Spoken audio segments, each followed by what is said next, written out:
kulon Bathara Kala kae mung duwe pamrih kae mesti. Ngewangi kowe engko nek dewane kalah kabeh, Pedro, Bagong, aku luwe. Kowe dadi panganku, modar. Mati meneh. Piye to iki kok ketoke ra penak terus to, Gong? Kowe iki lek gawe sanggit piye, Truk? Awake dhewe kok ngrekoso terus ki piye to? Wis dasar dadak. Piye-piye kalah cacak menang cacak, buta kae tututi takoni sapa, Gong? Yo!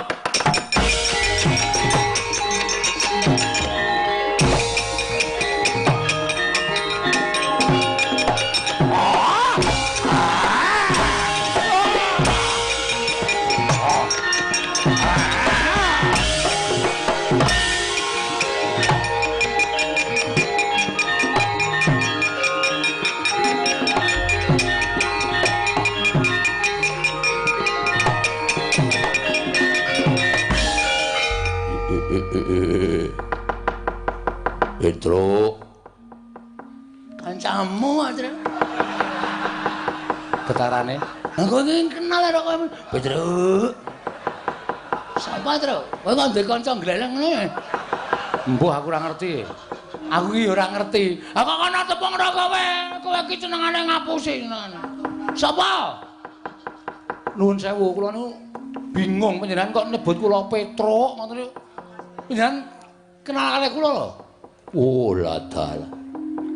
Ora kenal sebab piye kowe tau urip bareng karo aku.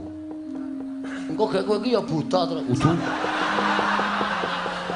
Ngaku wae mulane wingi pitikku tok kudu modar iki. Tok cokoti ya ora. Ora. Oh kan kamu buta-buta kaya ngono. Medeni truk ora. Iki lho ana buta teko truk. Nganggo kopiah. Ya wis ben mengki wae ora. Petro. Aku ora mentala krungu penangismu mula aku mudhun saka Karang Kawidodaren. Lho. Widodari udu sik to meneng to. Meneng sik. Apa-apa tok saut. Iki ben omong sik, engko ra dhewe jelas, ora apa-apa disaut. Lah kamu nih, aku medun saka Karang Kawidodaren. Mosok widodari bentuke kaya ngene. Aku didhawuhi dening dewa supaya njaga Karang Kawidodaren saka bangsaning jim diunggahake dadi bangsaning dewa. Jim Gong. Oh, wis rasa takoni paham aku. Sapa? Iki nganu iki Jim dan Jum. Jim dan Jum. Kayak serial TV lah. Sapa itu? Petro Nun. Kowe tau urip bareng karo aku ning jamaning Jim. Sadurunge kowe dijaluk dening Semar, kowe nyegat begal karo Semar. Diduduti awakmu. Kowe mbiyen dudu Petruk ning jenengmu Raden Pecruk. Walah. Begawan Solontara. Iya. Aduh. Matur nuwun, Pak.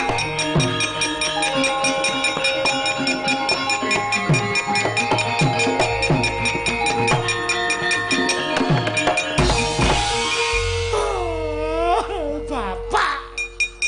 Iya.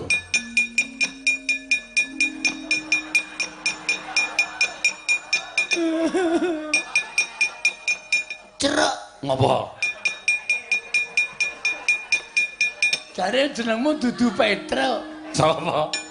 Raden Pecruk. Kok iso dadi Petruk e? Oh, dibenerke karo Bapak Semar. Lah terus kuwi sapa ya, Truk? Kowe tak critani ya Gong aja lara ati, heeh. Aku iki jane dudu bapak anake Semar, aku anak bapake Bapak Sambungan. Wo, mula pedote kok endi?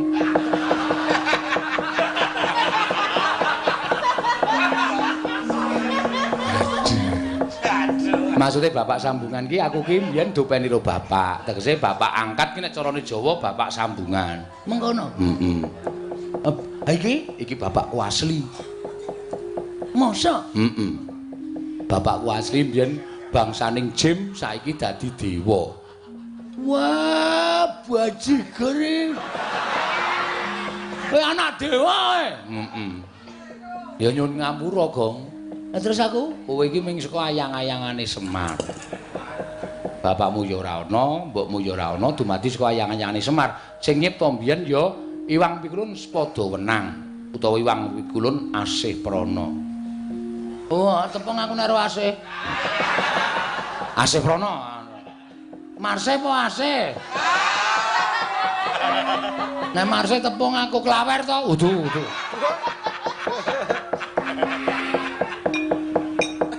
Bagong kowe aja lara ati apan aku bapakne Petruk. Aku Begawan Salantara. Saiki ngalih jeneng Gandharwa Raja Bali. Weh, ora tau pulang. Iya. Gandharwa Raja Bali iki jeneng kok ora tau pulang. Matur suwun Pak sampean pun ngerti kali penangise ati kula. Petruk, kaya aja wedi, kaya aja kowe leren nggonmu njaluk sekar. Kelemper tangga jiwa jambu dipa nirmala. Lan aja rumangsa kijenan ning kayangan. Ingkang sejatine gegayuhane bapakmu mau becik ya mung Iwang Pikulun Jatimurti sing kesasapan tumindak sing ora prayoga. Yen ana dewa sing arep gendhak sikara karo kowe tak singkirke aja melu-melu.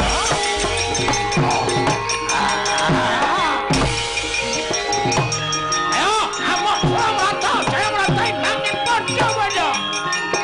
Ayo, di tunggal regane adikku. Andek menong sia-sia arep Petruk. Ayo kene ayo. Ayo 3.000 entuk anduk. Rumangsane nyepelek karo Panakawan Petruk. Gleleng. Temu bapakne. Iya.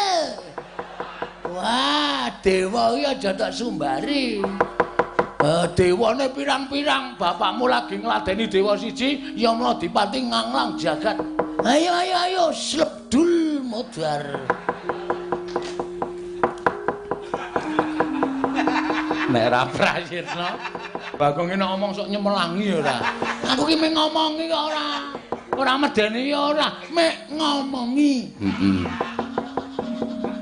Mek ngomongi. Wong urip nang donya iki dibajeke omong kosong. Omong kosong ora. Ayo delok bapakmu lek gret kae tru. Ya, wah, ayo kaya ngono kok. Ah, dewa bubar mawut ra karo-karoan galuh. Wah, seneng. Ayo,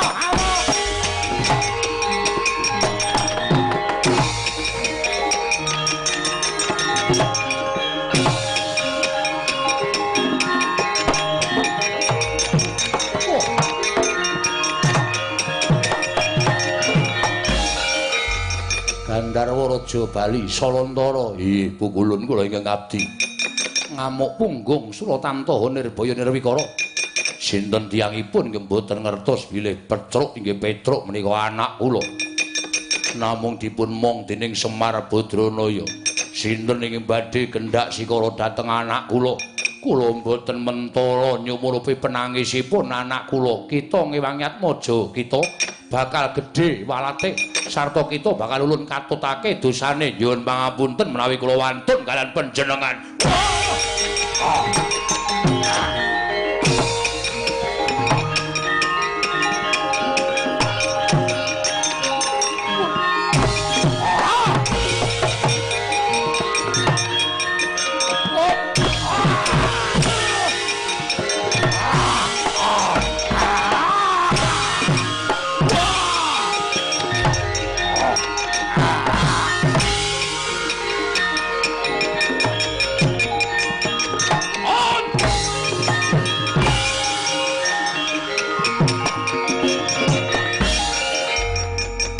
Salantara pukulun Yamadipati ya kowe ngorak-arik para dewa ora minggat jebol nyawamu mangsa bisa nglawet tinjung akhirat nyawamu. Monggo Ratri Medjaya dateng pun Gandharwa Raja Bali.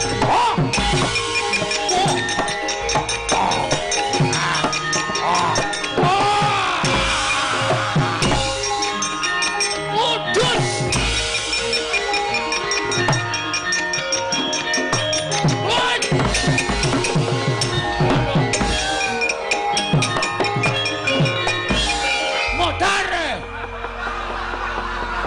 Bagong. Kowe iki piye to? Kok iso? Tok jupuk nyawane, lak pejet kala mendinge. Lah sebabe bapakmu dijabuk nyawane, to? Apa nglekar kaya apa? Ning wis iso tangi meneh. Oh ya syukur. Ya mau dipati iki? Piye iki? Nyawane nendi? Aku ora weruh. Ngene nganti ora ana, kowe dukani Wang Wulun Bathara Guru. Mati tenan mengethak-ethak iki. Aku ya ora iso njabut nyawa kok gek mengethak-ethak. Ayo wong tak jambak tak pejet kala menjinge kan. Enggak kemudar. Ayo. Urip kok. Anget tak, Truk?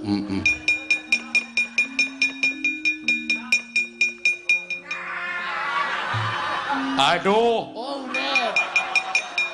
Bagong ngetan. Tak ngenek-ngenekke.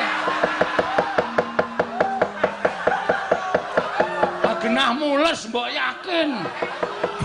Aja kok diplintir. Ku iki kena sithik wae wetenge larane ra jamak-jamak. Wah, lancar. Waduh. Bagong wong edan. Wah, lancar. Kena setute larane ra jamak. Kok diplintir lho. Padake gawe ntrontro. Woi, adalah wah kayanganmu Rahmat.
Pandhawa tata gati Wisraya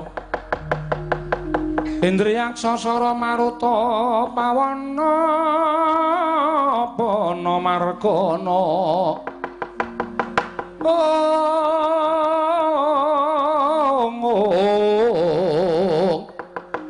Samirana lan Warayang Wisikan Magulingan limo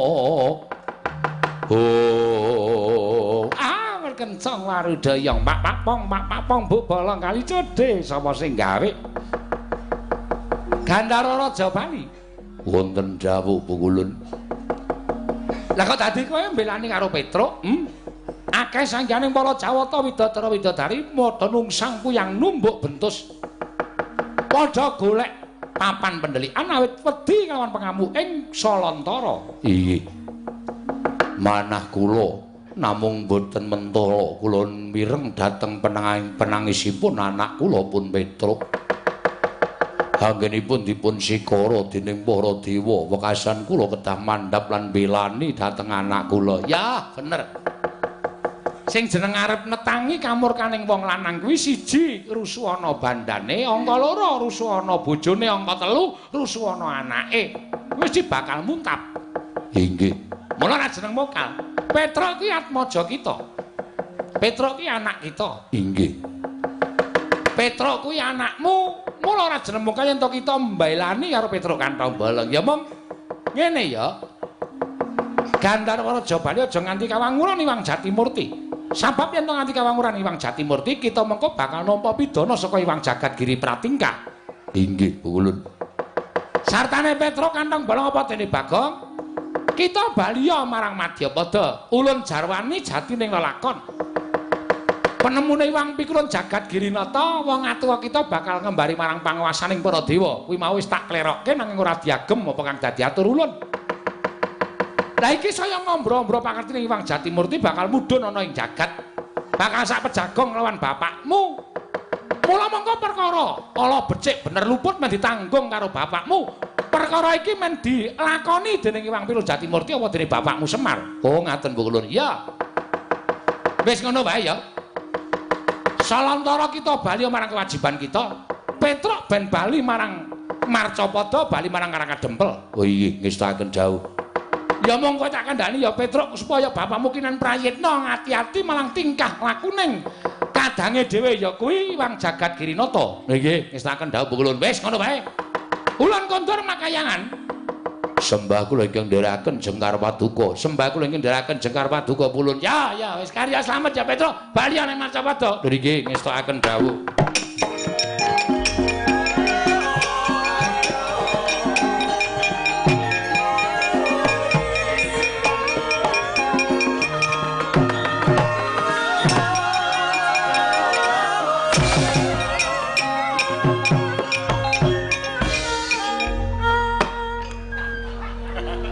Kita nek ora gawe geger ngapa ta? Ngapa e, Gong? Jarine tak tarani Raffi ae. Mula mabur tiba neh. Wah, lah trondolo tenan kok. Dewa kok digawe wirang. Ulun ki pujangane dewa lho, kok setute ditaleni Raffi ya. Mula mabur kok bali medhun meneh. Ah, upama udu jeneng kita. Dadi apa kita? Dadi wong. Kurang ajar ta iki? Gong wis Gong. Mengko gara-gara meneh. Kowe pedhot dalan ki terus angel eling ngangkat truk. Ayo pokoke wis iki. Wis ngono wae, aku taleni ajar kowe. Ngono ya, njaluk ngapura iki mergo pakak. Ayo tangane arep ngapa kowe.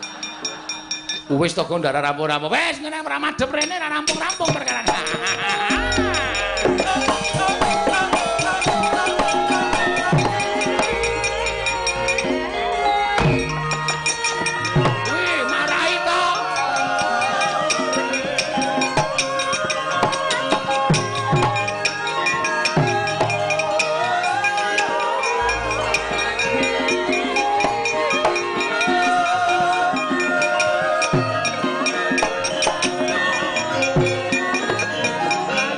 Kuto Pandhawa tata gati Wisraya Siang nyoma wingis-wingis tuta mangolir gua sela mangling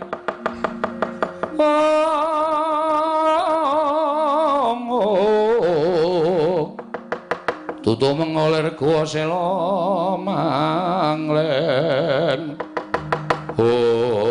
Petruk dalem Pak Bagong dalem Pak wis bapakku malah ngaku kok ya ora apa-apa Petruk wis kowe bali kandha karo Semar apa sing dingendikake dening Iwang Pikulun Naroda aku tak bali marang kewajibanku mundak didukani Iwang Pikulun Jatimurti sing napa malih nggih Pak ketemu kalih kula niku kangen kalih bapak sok yen ana sing njaluk lakon Semar bangun kayangan Petruk wah kok malah diomongke lho liya dina mesti ketemu mbuh pirang abad pirang atus taun meneh mengko aku iso ketemu karo kowe Petruk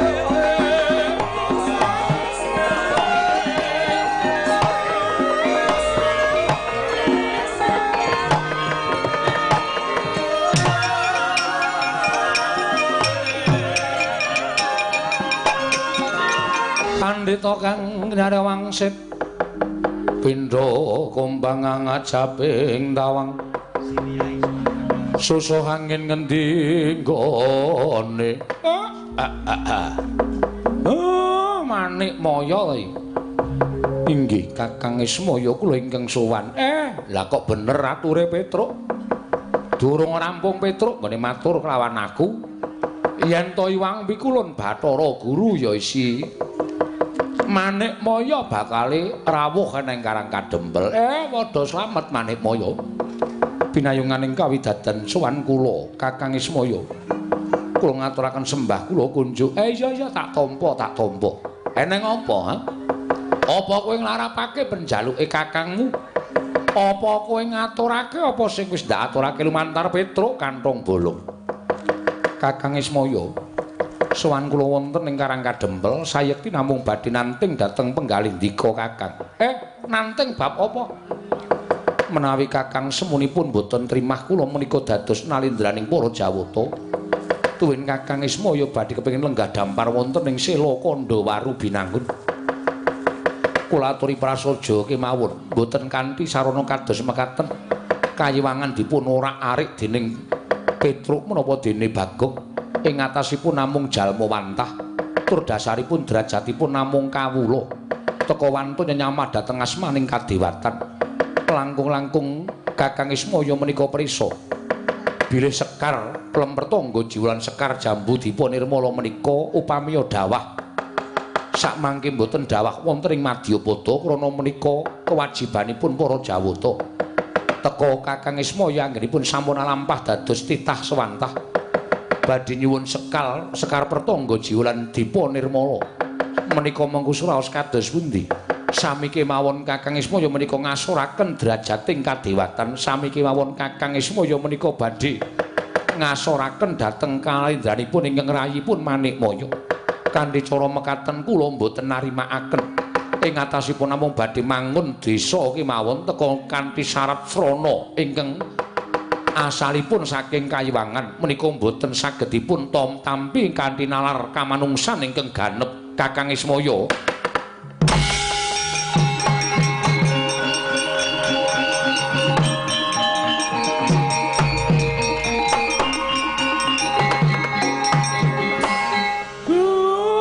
tekan semono nggonmu mikir, upama aku kuwi gelem dadi dewa, upama aku gelem dadi Jawata ning Kayangan, mestine ora kowe sing dadi ratu ning Kayangan. Ming eneng loro, antaraning aku apa Kakang Teja Mantri. Ning kowe mesti pendak-pendak ngluputke dulurmu tuwa, pendak-pendak ngluputke aku. Niatku rak mung kepengin bangun desa. Desa iki ada parane saka Kayiwangan. Aku malah tok senggo areng ngembari marang panguwasaning dewa kuwi terus aku kuwi apa coba aku tak takon. Aku kuwi rumangsane ming titah. Wondene ana sing ngelokke yen to Semar kuwi titi sing Ismaya, monggo aku ora rumangsa dadi titi sing dewa. Lehku dadi menungsa ya tak lakoni kanthi ikhlas. Aku mung kepengin duwe niat apa pancen adiku lanang ki isih eling karo kakangne apa ora. Ing atase aku ki mung ngilih utawa kepengin njaluk wujuding kembang saka Plempertangga Jiwa lan kembang saka Jambu Dipa Nirmala. Mongko kembang kuwi ora saben-saben ming pisan nggone tukul ning bola-bali merga Plempertangga Jiwa lan Jambu Dipa Nirmala kuwi pangananing para dewa. Saben ngembang tukul dadi woh kuwi dadi dhaharaning para Jawata. Lah kok dadi aku ming nempel pisan wae, malah mbok arani sing ora-ora, malah mbok arani sing werna-werna. Dikira aku ngembari marang panguwasaning dewa, mbok anggap aku pengin dadi ratu ning Kayangan. Wah, ora Guru, ora Manikmaya. Nadan uripku kaya ngene iki aku wis urip tentrem, nadan uripku ming sarwa sekeng, aku wis kepenak. Nah nyatanipun Kyai Semar utawi Kakang Ismaya nggadahi sloga ing kados mekaten. Apa aku kleru? Apa aku luput? Yen aku kuwi tilas dewa kepengin iso ngrasake kanikmataning kadewatan, srana aku njaluk Sekar Plempertangga Jiwa lan Sekar Jambu Dipa Nirmala. Apa aku kleru? Apa kuwi ngurangi kayamu? Apa kuwi ngurangi derajatmu? Apa kuwi ngurangi wibawamu ana ing Kayiwangan? Lah nek kowe duwe pakarti kaya mengkono kuwi janjane ora kok perkara aku njaluk Sekar Pertangga Jiwa lan Sekar Jambu Dipa Nirmala sing marai wibawamu asor, ning merga gedhoanmu, merga kelakuanmu sing kaya ngono kuwi. Kowe wong cethil, kowe dewa sing ora iso andum karo kulawargamu kowe Bathara Guru.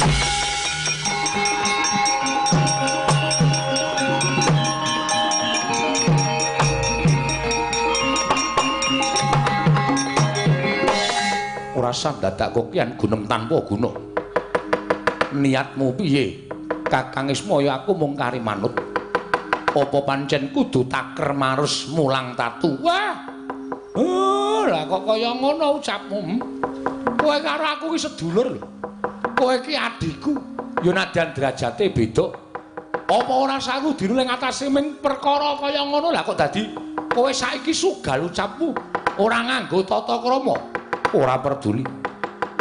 Kena tau pamake lamun Ismaya isih urip ana ing jagat, ora bakal langgeng Manikmaya nggone dadi Nalindra. Sarta ora bakal tentrem nggonku dadi dewaning para dewa mangreh para titah ana ing Janaloka. Mula wektu dina iki ora gelem urungake kersaning Kakang Ismaya. Rupak wani, jembar wani, padangane wani, petengane apa meneh setan alas kowe. Waduh.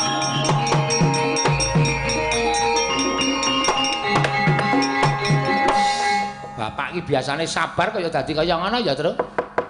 Wah, lah kok Bathara Guru kok diuncali sikil untung iso endo. Sandale ngenangi ndasku kowe. Sandale sapa? Sandale bapak penyakit tenan kok. Mongko tekleke. Wah, lah kowe.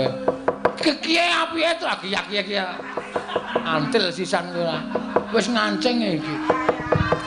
Wis piye kae? Wis men, nek cara aku nengke wae wis ben. Wis kok menang sapa? Didelok sisan tru. Bathara Guru karo Semar iki digdaya sapa? Nek digdaya Semar, kowe karo aku gleleng tru. Ha wis karepmu gong. Ayo.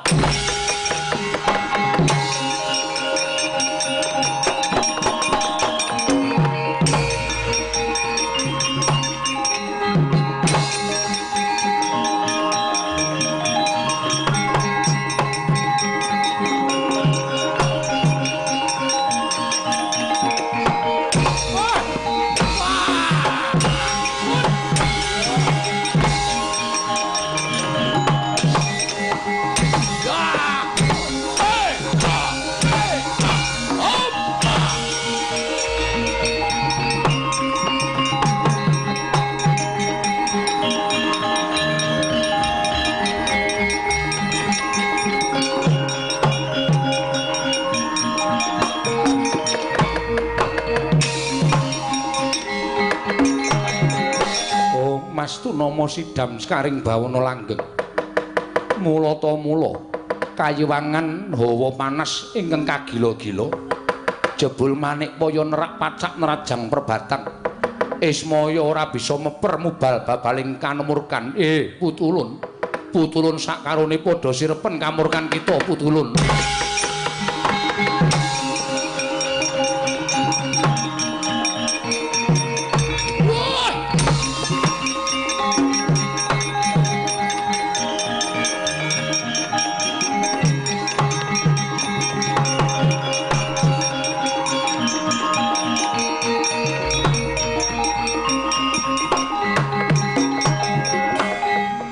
Manikmaya, nggih wonten dawuh Pukulun.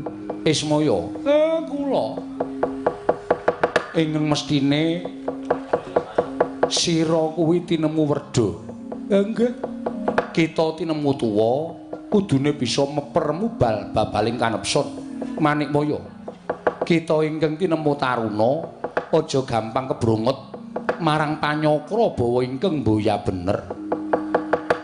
Ismaya kuwi wis nerima tansah nampa marang apa ingkang dadi kewajibane nggone urip ning alam padang minangka dadi pamomong. Lah kok dadi mung kepengin wujuding sekar pelempertangga jiwa lan sekar jambu dipa nirmala. Teka kita malah ndakwa kelawan Ismaya ingkang ora-ora. Sinenggusi Ismaya bakal ngembari marang panguwasaning para dewa. Manikmaya, lamun nduk nalika semana kita kuwi ora tumbak cucukan kelawan Pukulun Bathara Tunggal ya wong atuwa kita sayekti ingkang dadi Nalindra ning Kayiwangan dudu kita nanging antraning loro Semar Upawata Teja Mantri nanging gandeng kita ingkang satemene duwe niat kepengin dadi Nalindraning para Jawata wekasan kita adul-adul kelawan wong atuwa kita Sang Hyang Tunggal wekasan Ismaya lan Teja Mantri kudu nandhang papa cintraka kaya mengkene iki merga saka pradul kita lawan wong atuwa kita. Apa isih kurang nggon kita nyengsarake kelawan kadang-kadang werda kita Manikmaya. Waduh, Truk. Ana cah cilik gleleng e, Truk. Nah kok gleleng misah Semar karo Bathara Guru ki. Semar ya ndodok nglumpruk. Bathara Guru ya sedheku. Sapa to? Wah, Bagong ki ngawur ora. Sapa ya? Sang Hyang Wenang. Kelas piro? Kelas piro jengkulmu kuwi? Kaki dewa. Masa? Kayak ki dewa. Ah kayak ki. Oh iki wis ora. Kok ngono iki dewa? Waduh ya. Randana nek kae nyemelangi tenan Gong. Awan ndodok nang kene kok. Oh iya. Rasah nyuwara. Rak. Mau nyuwara ditenono kowe mah disotke.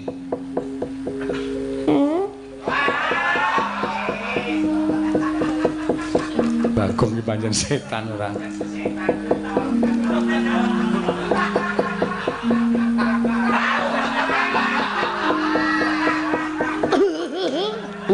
Dengkulmu kowe ora. Nggih pukulun sedaya kalepatan kula Ki Agung Pangaksami. Paringna sekar pelemper tangga jiwa lan sekar jambu dipa nirmala. Aturna marang kadang kita Ismaya. Inggih pukulun. Kita bali marang Kayiwangan. Lamun kita ngiri godha kakarepaning Semar, aja takon dosa ulun ingkang bakal paring pidana kelawan jeneng kita. Inggih pukulun istakaken dawuh.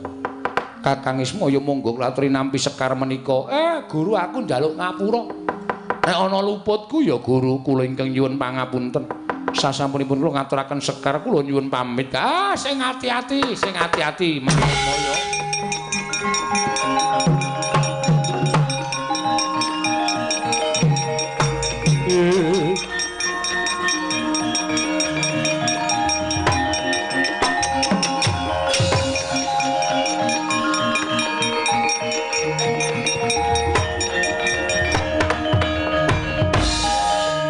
Ismaya, kula wonten dawuh. Nyata nadyan wujud drajating Panakawan nanging kita lantip panggraitane. Teka kita bisa weruh kan kahanan ingkang saknyatane. Nggih. Sekar pelemper tangga jiwa lan sekar jambu dipa nirmala. Iki krana uncating dewaning buga Sang Hyang Pikulun Bathari Sri. Ingkang mapan lan cumandha ana ing Kayiwangan dina samengko wis kundur marang Praja ing Ngamarta. Mugi-mugi sageta mandi ngendikanipun Hyang Ibu kula nasih prana.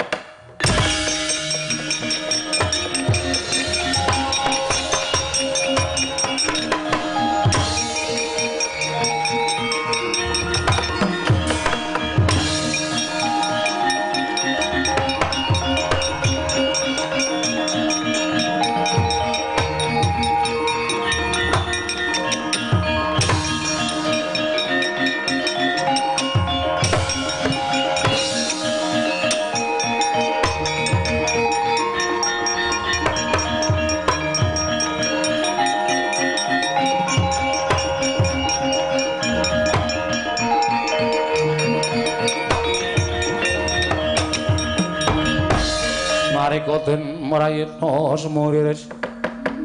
semuriris eka balik titiyane Kakang Semar aku ingkang sowan matur nuwun Den Ndara Punta Ndara Werkudara ya Semar iya Kakang Semar enten apa kabar sing tak tampa Kakang Semar bakal mbangun desa nggih apa pancen bener mengkono nggih leres malah niki pun kula miwiti srana kula wis entuk syarat srana. Syarat sranane apa Kyai Semar? Wujudipun sekar pertangga jiwa lan sekar dipa nirmala. Kuwi apa Kyai Semar? Niku sesingidanipun Hyang Pikulun Bathari Sri. Dewaning boga sing sawetawis ninggal Praja Ngamarta ning para Pandhawa boten sami tanggap. Namung sak mangke sampun kundur wonten negari Ngamarta. Mengkono Kyai Semar. Nggih. Yen to pancen mengkono aku ngaturake panuringking tanpa pepindhan Kyai Semar. Biak.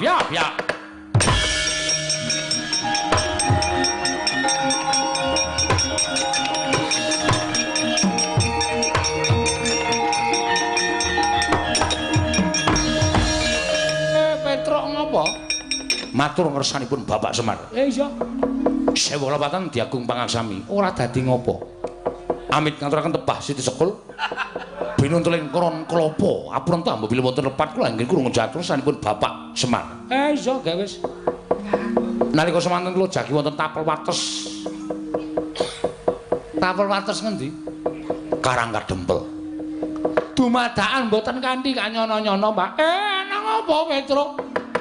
Wonten buta ngamuk punggung Suratamtaha Nirbaya Nirwikara. Goleki sampeyan jarene endi Semar?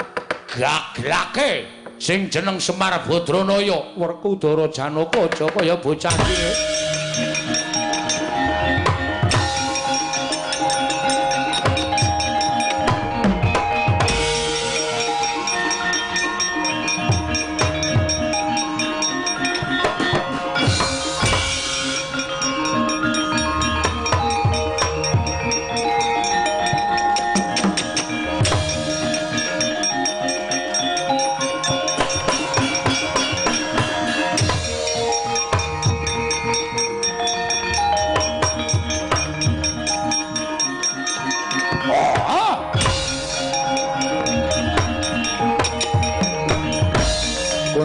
Kancing langit kelap-lapaton lerekin sanging risang mawe gandrung ladala sapa Raden Janaka peranganing Pandhawa kowe sapa Degya kala Jajal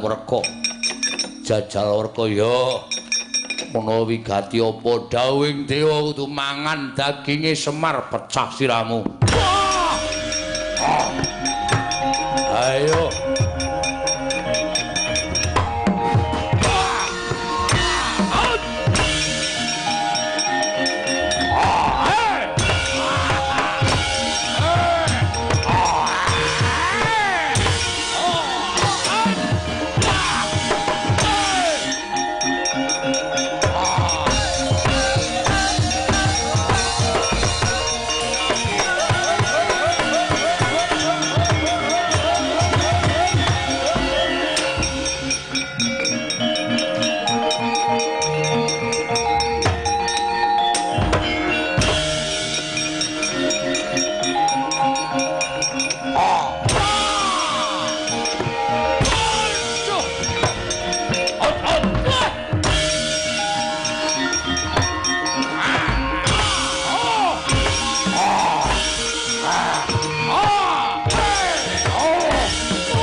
kok asline kaya udu buta to kan. Wong kudune tandung tang tang nundun tandung tandung tang tang nundun tandung tang tak jleng dadak nek guntak kok ngene kok tang tang nundun tang tang nundun tang kok ora rampung-rampung. Kaya ora ngerti budaya. Kaya ora ngerti jem-jeman. Oh, andake Semar ora.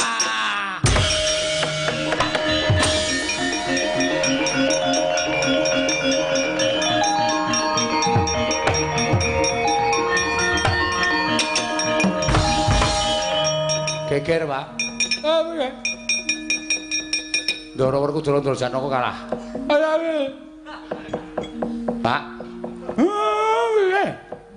Ndara Janaka karo Ndara Werkudara kalah. Terus iki mungsuhe sapa? Butane gedhe banget. Ngamuk, gulung-gulung kaya ngono sawah Tegal rusak kabeh. Wah! Ham.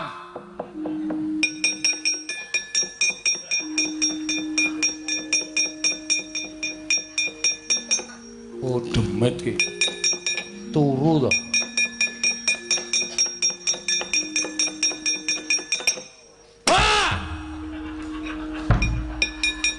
Bagong gugah bapakne digetak ben. Mangkel aku. Wis kaya ngene kok malah turu. Petruk butane ndi? Kae lho. Tak deloke. Smarika den mrayitna semuriris. Semuriris seka balik titiyani gandayani.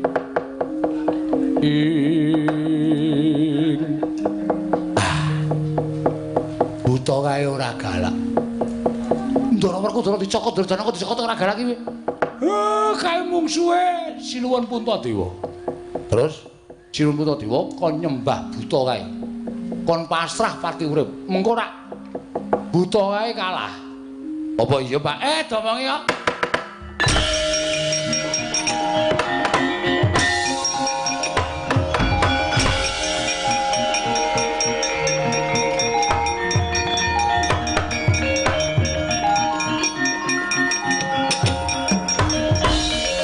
Dawi Bapak, iya Petruk piye? Ken perang. Sopo sampean? Aku ora iso perang, Petruk. Sampean mboten perang ming cukup lenggah, terus buta nika ngamuk disembah. Aku nggih, pun gawe selak adem banget iki. Angine mak bus wonten wateng balung mak cekot-cekot-cekot. Bisa kacat pun gawe. Ayo ndak selak jenenge adem. Wong edan ora tak maju nggih.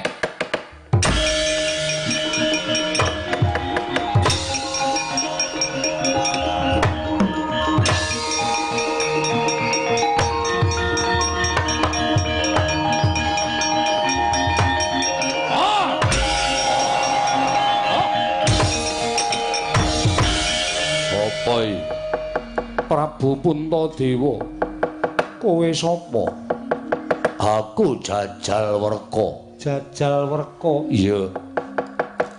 Ayo ndi Semar Badranaya. Tak cekel bakal tak nggo ganjel isi ning wadukku.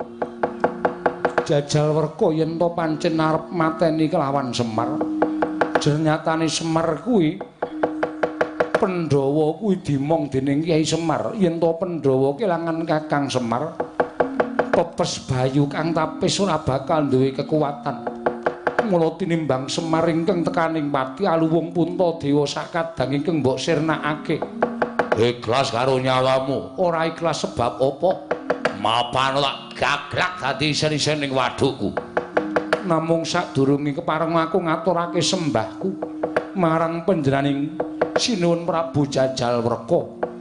Iya ming sampeyan ingkang bisa nyuwargake kelawan patining Puntadewa Sinuwun. Waduh mati aku.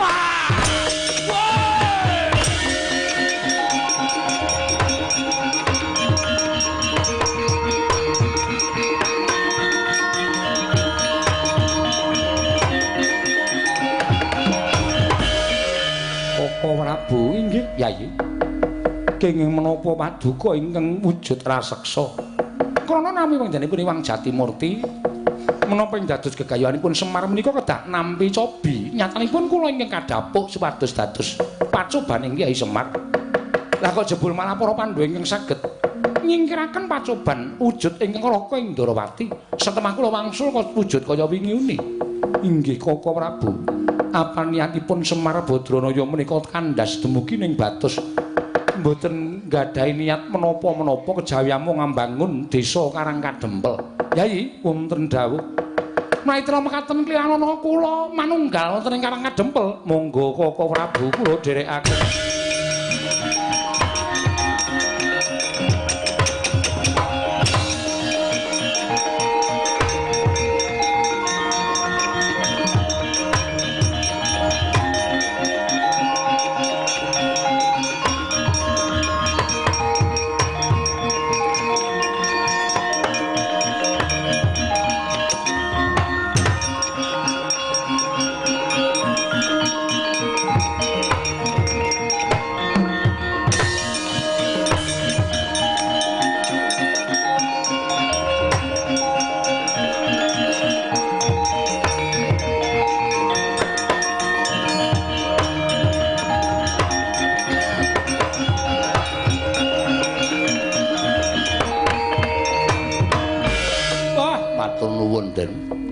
Dene ndara-ndara kula sampun sami ngestreni anggen kula miwiti mbangun desa Karangkadempel. Iya Kyai Semar. Krana kuncaraning desa Karangkadempel bakalan nyembuh wibawaning Ratu Ngamarta. Semono uga aku Kyai Sing gedhe pangapuramu yen aku mau mung dinawan dening Wang Pikulun Jatimurti nggih. Kula wis ngertos. Sekar Pelemper Tangga Jiwa lan Sekar Jambu Dipa Nirmala.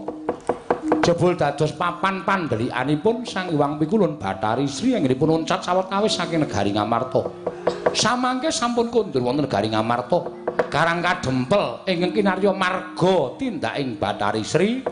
Wekasan mangsawang dhewe Ndara Reja mulya napa sing ditancepake isa tukul ngrembaka woh-wohane. Iya Kyai Semar. Mula gandeng sedaya sampun paripurna. Nek wonten lepatipun ingkang abdipun Semar kula nyuwun pangapunten. Kinarya sesanti Sura Sudira Jane Kang Ret Suh Brasta kaliyan kula Darmastuti rahayu samya makarya rahayu ing samya pinanggih. Kula nyuwun pangapunten enten lepat kula pribadi lan kanca-kanca anggenipun atur pasugatan dalu menika Ndara.